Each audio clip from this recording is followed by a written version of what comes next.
जय माता दी। मेरे सभी प्यारे दोस्तों, मैं लक्ष्मी शर्मा बड़ों को चरण स्पर्श, छोटों को प्यार और बराबर वालों को दिल से नमस्कार करती हूँ।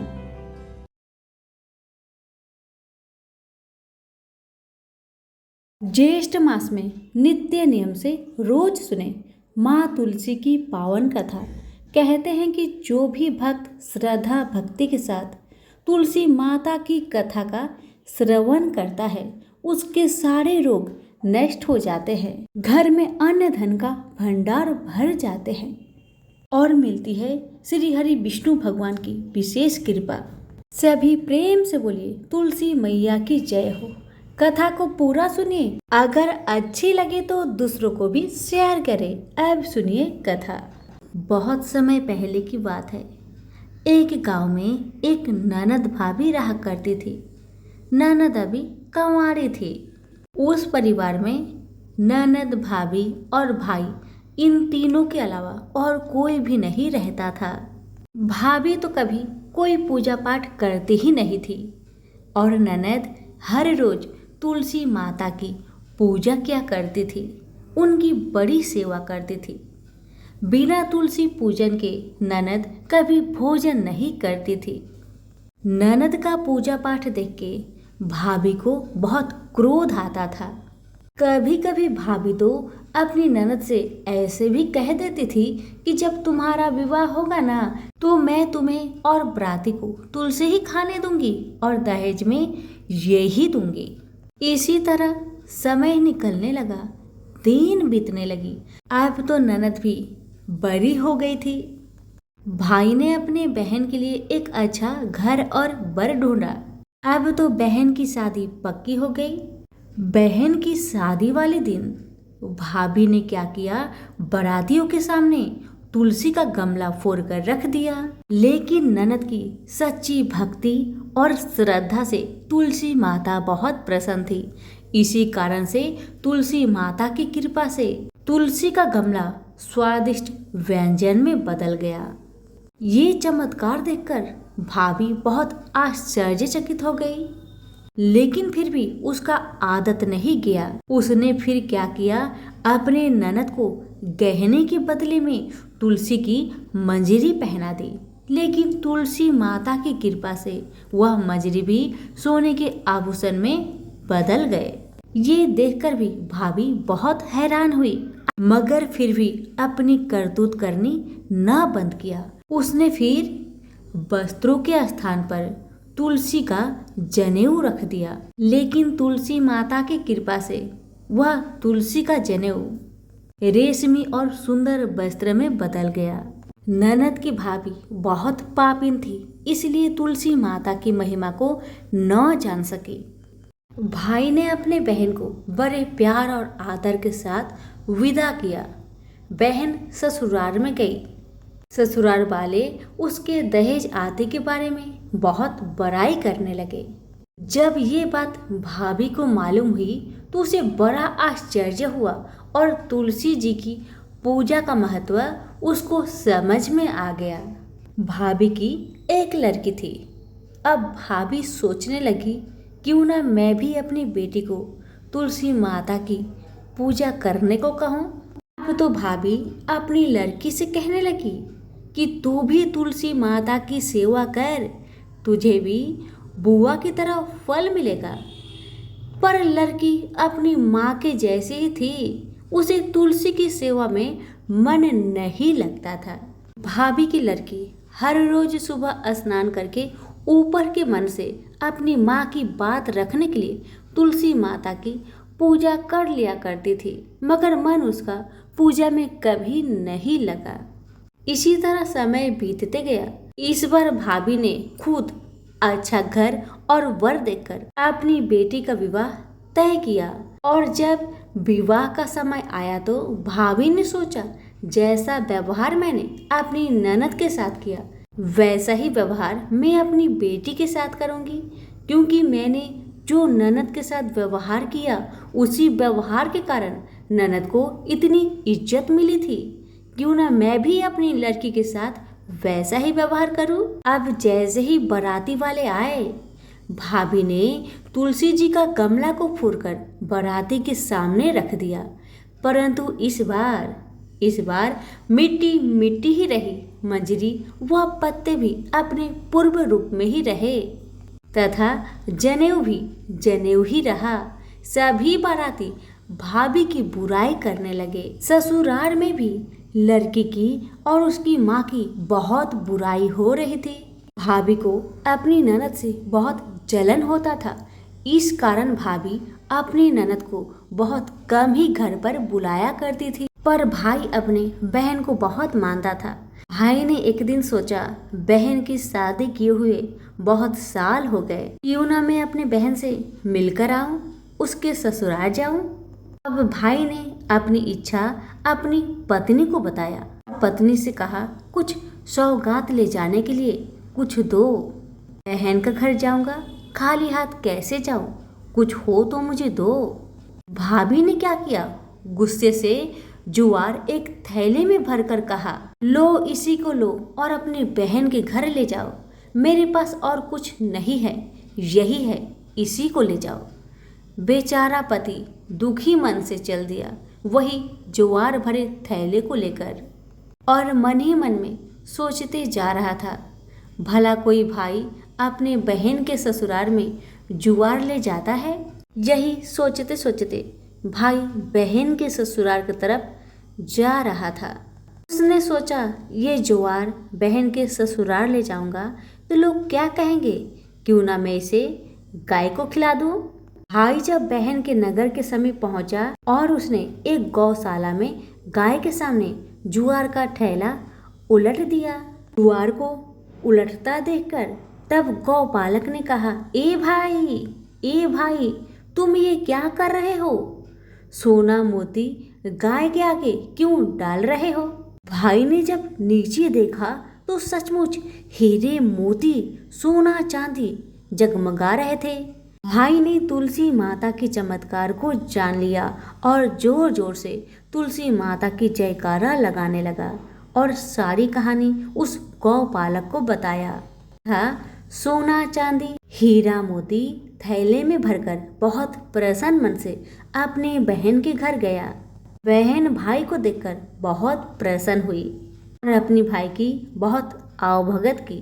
भाई ने अपनी बहन की सास ससुर से आज्ञा लेकर अपनी बहन को घर लेकर आया और रास्ते में सारी कहानी बताते आ रहा था कि कैसे भाभी ने ज्वार भरकर थैले में दिए थे और तुलसी माता की कृपा से कैसे ये ज्वार हीरे मोती सोने चांदी में बदल गए।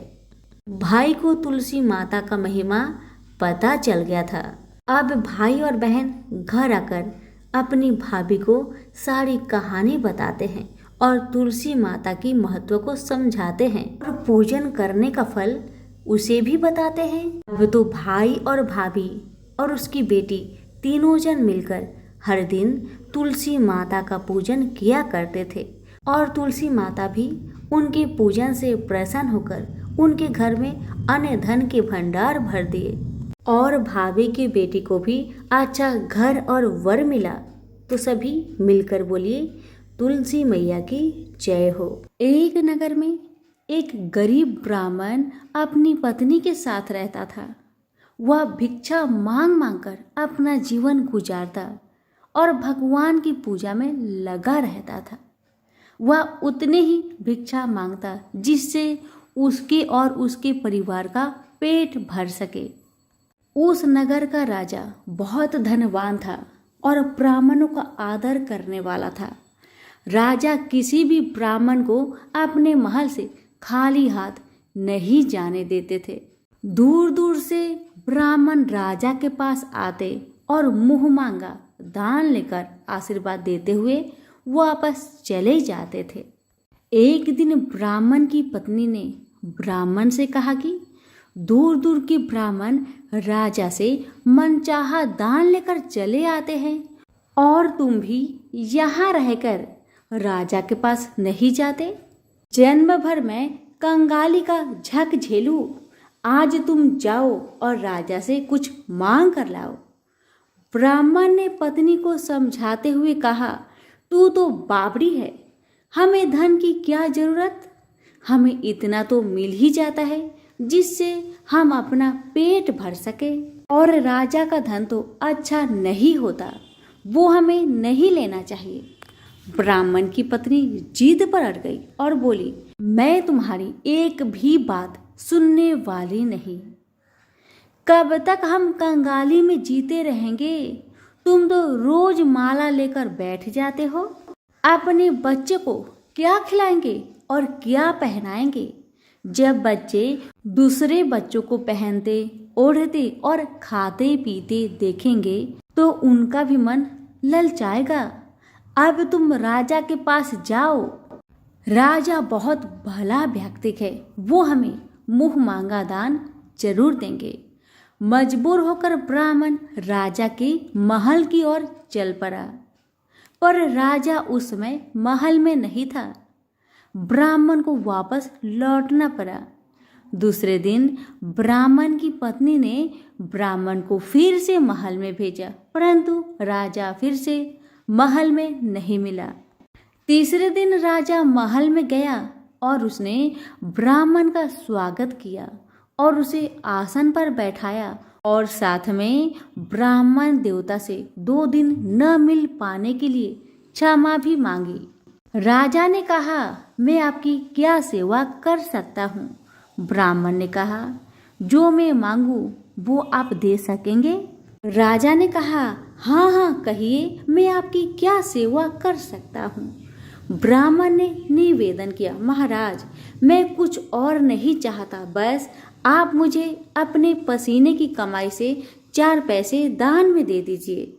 ब्राह्मण की बात सुन राजा बहुत हैरान हो गए और मन ही मन सोचने लगे कि मेरे महल में कितने सारे धन पड़े हैं, पर मेरी मेहनत की एक कौड़ी भी नहीं है।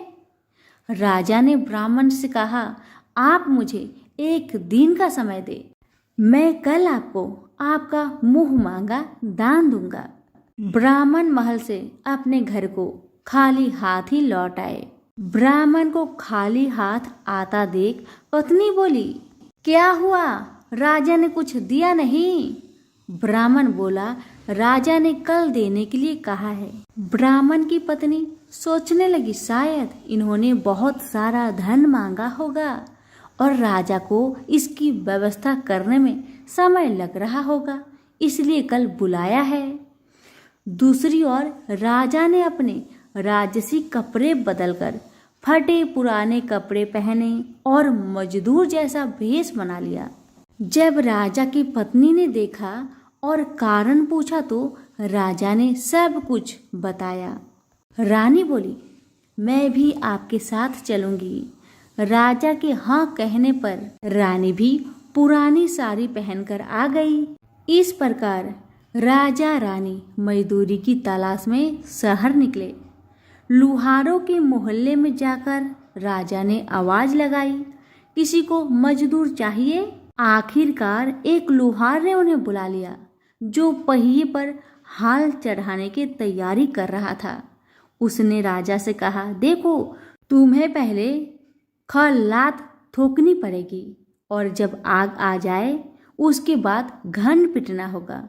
फिर रानी की ओर देखकर कहा, तुम्हें कुएं से पानी लेकर होदी भरनी होगी और कोयले वाले घर से कोयला लेकर भट्टी में डालना होगा।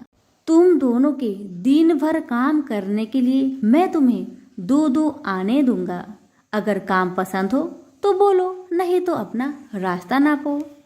राजा रानी लोहार के बताए काम को करने लगे। राजा खलात ठोकने लगा पर उससे काम ठीक से नहीं हो पा रहा था। लोहार नाराज होकर राजा को ठीक से काम करने के लिए कहता है। राजा जैसे तैसे अपना काम करने लगा। रानी भी कुएं से पानी भरकर लाने लगी। रानी के हाथ में फफोले पड़ गए। किसी तरह बड़ी कठिनाइयों से उसने पानी का हौज भरा। उसके बाद रानी कोयला लाकर भट्टी में डालने लगी। कोयला भरने के कारण रानी के गोरे गोरे हाथ और कपड़े काले पड़ गए। भट्टी में आग आने पर लुहार ने पात भट्टी में से निकालकर पहियों पर जमाई और एक घन अपने हाथ में लेकर और एक राजा के हाथ में देकर कहा, देखो, बारी बारी से घन इस पर पटकना, हाथ इधर उधर ना होने पाए। राजा जोर जोर से घन पटकने लगा, लेकिन उसका निशाना ठीक नहीं बैठता था। कभी घन हाल पर गिरता तो कभी पहिए पर। मजदूरों का ऐसा काम देखकर लुहारिन बरबराती हुई आई और लोहार से कहने लगी, तुमने कहाँ से यह नौसिखिए मजदूर काम पर लगाए हैं? इनसे काम तो होगा नहीं। यह मजदूर तुम्हारा सब काम बिगाड़ देंगे। राजा रानी उन दोनों की फटाकर सुनते सुनते अपना काम मन लगाकर करते रहे। घन पटकते पटकते राजा का शरीर पसीना से तर तर हो गया और जोर शोर से सांस चलने लगी। रानी भी पानी भरते भरते और कोयला झोंकते झोंकते थक कर चूर हो गई। दोनों ने पूरे दिन बहुत मेहनत की। लुहार ने राजा रानी को 2-2 पैसे दिए, जिसे वो बड़ी खुशी खुशी लेकर महल आ गए। आज उन्हें पता चला कि मेहनत की कमाई कैसी होती है।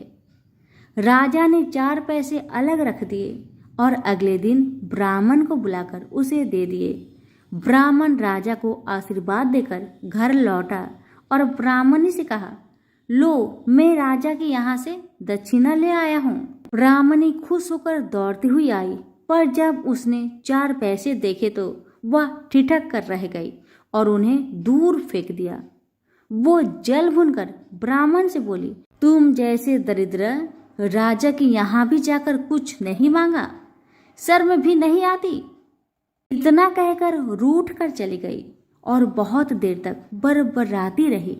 ब्राह्मण ने उन 4 पैसों को उठाकर तुलसी के पास रख दिए और सोचा, जब ब्राह्मणी शांत हो जाएगी तो जरूरत पड़ने पर ये सिक्के को उठा लेगी। परंतु कई दिनों तक पैसे वहीं रखे रहे और फूल बेलपत्र ऊपर से गिर गिर कर मिट्टी में दब गए। ब्राह्मण और ब्राह्मणी दोनों ही उन सिक्कों के बारे में भूल गए। कुछ दिनों के बाद तुलसी जी के घर में 4 पौधे उगे। चारों पौधे बहुत सुंदर थे। यह देख ब्राह्मणी रोज उसमें पानी डाल देती। 4 महीने बाद वो पौधे बड़े हो गए और उनमें फूल लगने लगे। फूल सूखने पर इनसे मोती झरने लगी। ब्राह्मण और ब्राह्मणी ने कभी मोती नहीं देखे थे। वो समझे कि कोई बीज है। हर रोज कई कई फूल झरते और मोती पूरे तुलसी पर बिखर जाते। ब्राह्मणी उन मोतियों को समेट कर घर के एक कोने में डाल देती।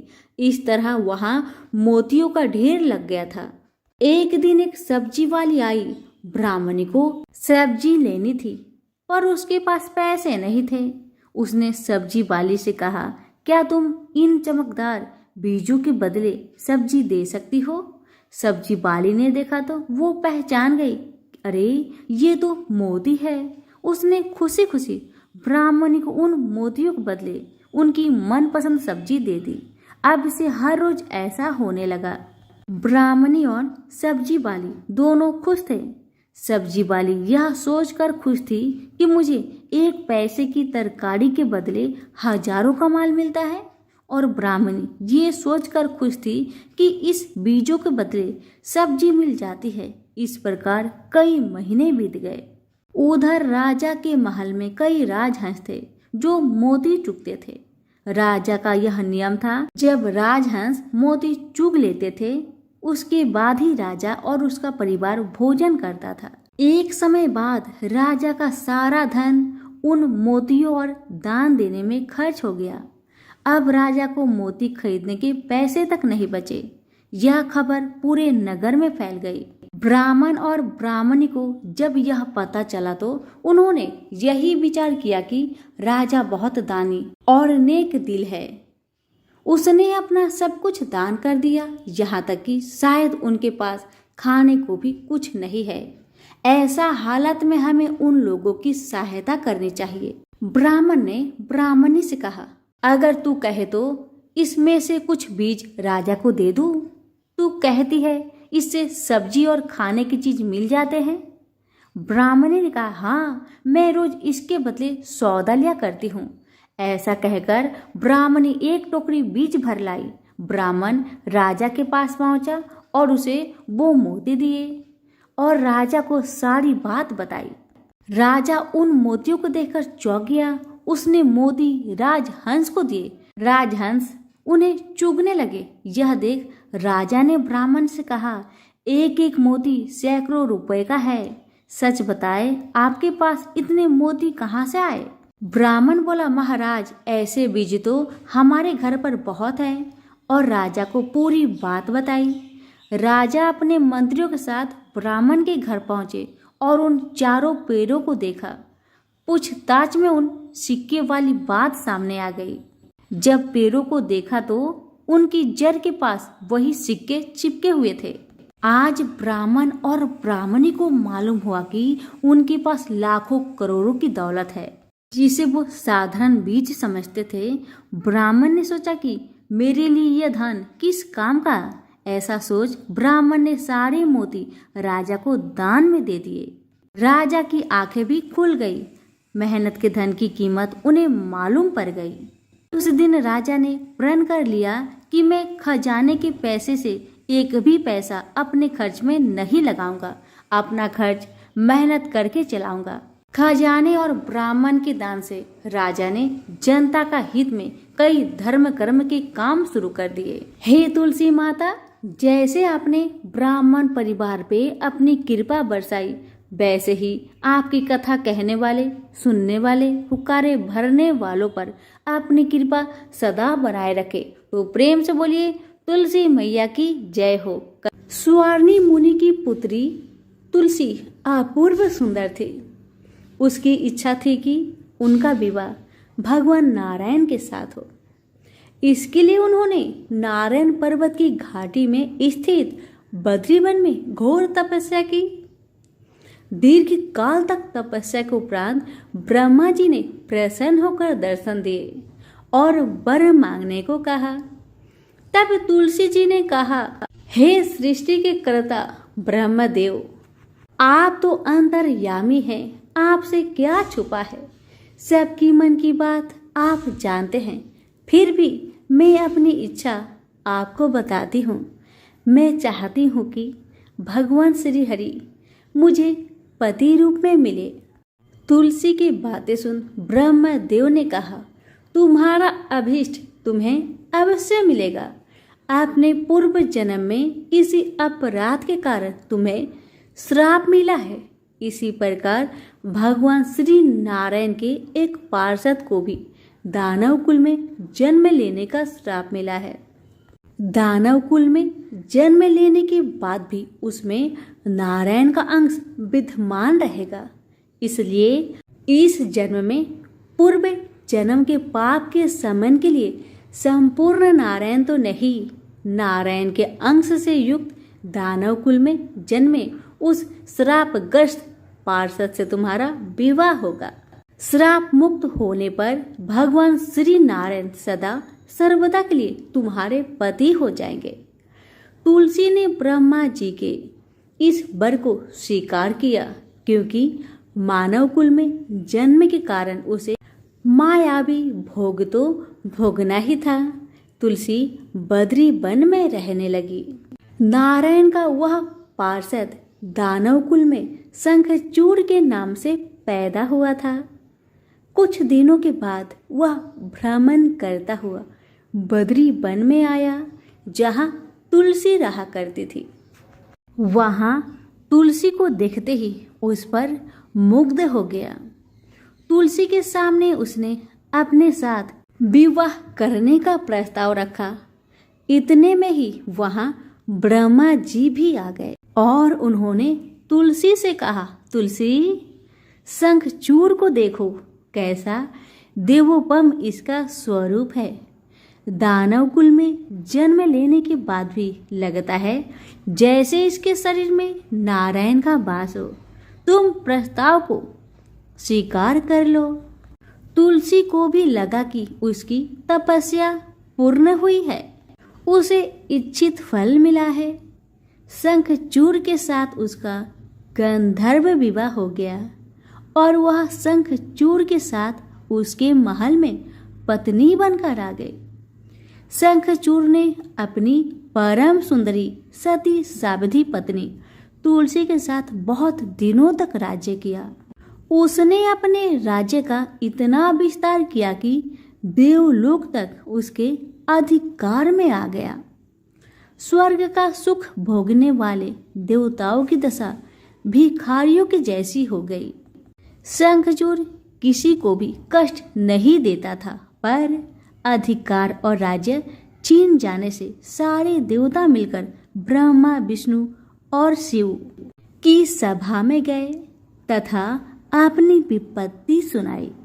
ब्रह्मा जी ने कहा, तुलसी परम साध्वी है, उसका विवाह शंखचूड़ से मैंने ही करवाया था। शंखचूड़ को तब तक नहीं हराया या मारा जा सकता है जब तक तुलसी को न छला जाए। विष्णु जी ने कहा, शंखचूड़ पूर्व जन्म में मेरा पार्षद था।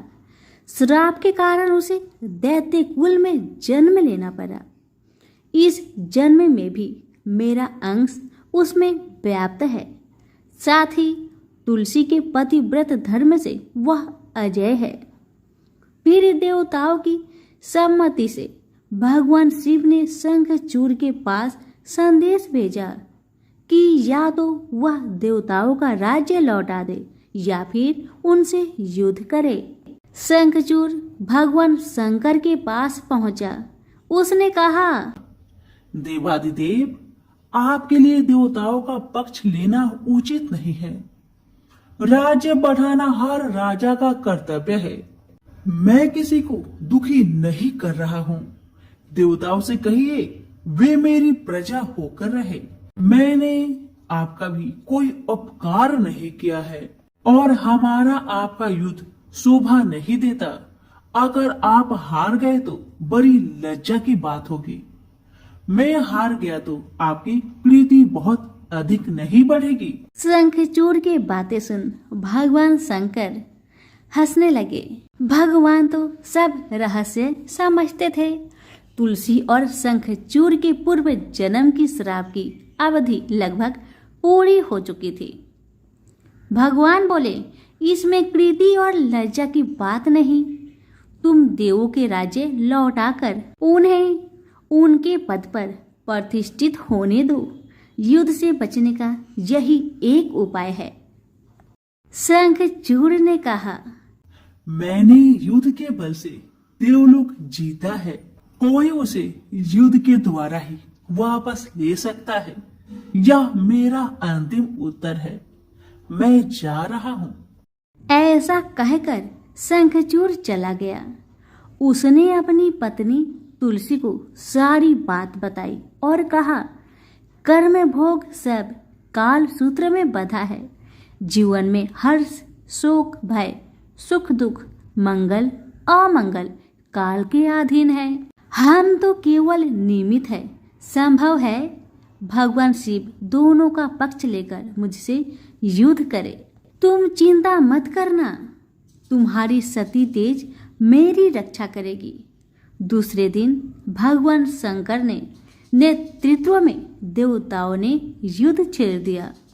शंखचूड़ ने भीषण बाणों की वर्षा कर उनका वेग रोका। उसके प्रहार से देवता डगमगाने लगे। उसने दानवी शक्ति का प्रयोग कर मायावी युद्ध आरंभ किया। युद्ध स्थल पर दानव शंखचूड़ किसी को दिखाई नहीं देता था, पर उसका अस्त्र शस्त्र देवताओं पर प्रहार कर देवताओं को घायल कर रहा था। अब देवतागण अपना अस्त्र शस्त्र चलाए तो किस पर चलाए और कैसे चलाए, क्योंकि कोई शत्रु सामने था ही नहीं। कई दिनों तक इस तरह भयंकर युद्ध चला। शंखचूड़ पराजित नहीं हुआ। तब भगवान शिव ने विष्णु जी से कहा, विष्णु कुछ उपाय करिए, अन्यथा मेरा तो सारा यश मिट्टी में मिल जाएगा। तब श्री हरि विष्णु ने सोचे, बल से तो शंखचूड़ को हराया नहीं जा सकता, इसलिए छल का सहारा लेना होगा। उन्होंने तुरंत अपना स्वरूप शंखचूड़ जैसा बनाया और वस्त्र शस्त्र से सज्जित हो तुलसी के पास आए और बोले, प्रिय, मैं युद्ध में जीत गया। सारे देवता भगवान शंकर समेत हार गए। आओ, इस खुशी में आओ, मैं तुम्हें अंक से लगा लूं। पति को प्रत्यक्ष खरा देख तथा विजय का समाचार सुन वह दौड़कर मायावी शंखचूड़ के गले से लिपट गई। इस प्रकार पति पत्नी दोनों ने आलिंगन को खूब खुशी मनाई। पर पुरुष के साथ इस प्रकार का व्यवहार से उसका सती तेज नष्ट हो गया। उसका सती तेज जो शंखचूड़ की कवच के रूप में रक्षा कर रहा था, वह कवच नष्ट हो गया। शंखचूड़ शक्तिहीन हो गया। यह जानते ही भगवान शंकर ने अपने त्रिशूल से प्रहार किए। त्रिशूल के लगते ही शंखचूड़ जलकर भस्म हो गया। शंखचूड़ के मरने को जानकर विष्णु अपने असली स्वरूप में आ गए। सामने अपने पति शंखचूड़ के स्थान पर भगवान विष्णु को खड़ा देख तुलसी बहुत विस्मित हुई। उसको पता लग गया कि स्वयं नारायण ने उसके साथ छल किया है। क्रोध में आकर उसने श्राप दिया, एक सती स्त्री का अस्तित्व भंग करने के अपराध में तुम हृदयहीन पत्थर हो जाओ। विष्णु ने तुलसी के श्राप को सिरोधार्य कर कहा, देवी, तुम्हारा तथा शंखचूड़ के कल्याण के लिए मुझे ऐसा करना पड़ा। तुम दोनों को श्राप मुक्त करना था। तुम भी अब शरीर त्याग कर तुलसी बिरुवा के रूप में जन्म लोगी और मेरी पूजा तुलसी दल से होगी। मैं सालग्राम पत्थर बनूंगा। मेरे शीश पर तुम आदर से विराजमान होगी। तुम्हारे पति की हड्डियों के चूर्ण से शंख की उत्पत्ति होगी। उस शंख ध्वनि से देवताओं तथा मेरी पूजा आराधना होगी। जहाँ शंख ध्वनि होगी वहाँ मंगलमय में मैं विराजमान रहूंगा। तुमने पूर्व जन्म में बद्री वन में मुझे पाने के लिए बड़ी तपस्या की थी। अब अगले जन्म में मैं नारायण पर स्तर के रूप में बद्रीनाथ वन में स्थापित हो जाऊंगा और मेरी पूजा अर्चना फल फूल से न होकर तुम्हारी तुलसी दल से होगी। मेरे शीश पर विराजमान होकर तुम मुझसे भी पूजा पद प्राप्त करोगी। प्रेम से बोले, तुलसी माता की जय हो, शालिग्राम जी की जय हो, विष्णु भगवान की जय हो। हर महीने में एक बुढ़िया माई तुलसी माता का पूजन और सींचन करती और साथ में कहती, हे तुलसी माता, सत की दाता, मैं तेरा बिडला सींचती हूँ। मुझे बहू दे, पीताम्बर की धोती दे, मीठा मीठा गास दे, बैकुंठा में बास दे, चटक की चाल दे, पतक की मौत दे, चंदन का काठ दे, रानी सा राज दे, दाल भात का भोजन दे, 11 की मौत दे, श्री कृष्ण का कांधा दे। बूढ़ी माई की ये सभी बातें सुनकर तुलसी माता सूखने लगी। तो भगवान ने पूछा कि हे तुलसी, तुम क्यों सूख रही हो? भगवान की बातें सुन तुलसी माता कहने लगी कि एक बुढ़िया माई मेरे पास रोज आती है और वह पूजन करके यही बात कह जाती है। मैं सब बात को पूरा कर दूंगी, लेकिन भगवान कृष्ण का कंधा कहाँ से लाऊंगी? तो भगवान बोले, जब वो बुढ़िया मरेगी तो मैं अपने आप उसे कंधा देने आ जाऊंगा। तो बुढ़िया माई से कह देना। समय बीतता गया। जब बुढ़िया माई मर गई, सब लोग आ गए। जब माई को ले जाने लगे तो वह किसी से न उठी। तब भगवान एक 12 वर्ष के बालक का रूप धारण करके आए। बालक ने कहा, मैं कान में एक बात कहूंगा तो बुढ़िया माई उठ जाएगी।